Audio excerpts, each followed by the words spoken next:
Hey guys, today we're going to talk about a glute focused back extension and how it's different from a regular back extension.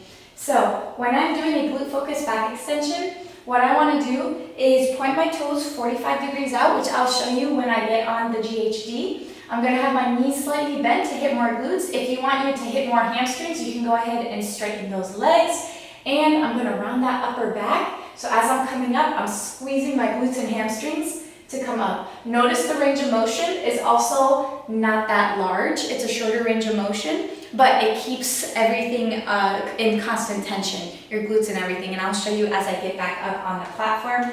Now, if you want to do a regular back extension, you want to keep that back straight and you want to come up using that lower back here, and you'll see the range of motion is a lot greater. So as we come up on our GHD here, as I get set up, my feet are going to be pointed 45 degrees out. My heels are going to be pushing towards the platform. And again here, you want that pad to be just underneath the hips to give you more range of motion to be able to go down. So here, I'm going to have my knees slightly bent so I can hit more glutes. I'm going to round that upper back, and I'm going to squeeze my glutes and hamstrings to get me up. So notice here, I am coming just about perpendicular or parallel to the ground, coming up.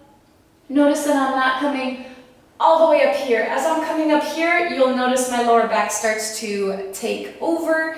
So stay in that range of motion here. Now, if I want to do a regular back extension, go ahead and keep that back nice and straight. You're coming down and coming up. You'll see here, using a lot more lower back than my glutes or hamstrings. So I hope that helps, guys. If you have any questions at all, please feel free, leave them in the comments. And thanks for watching. I'll be back another time. Bye, guys.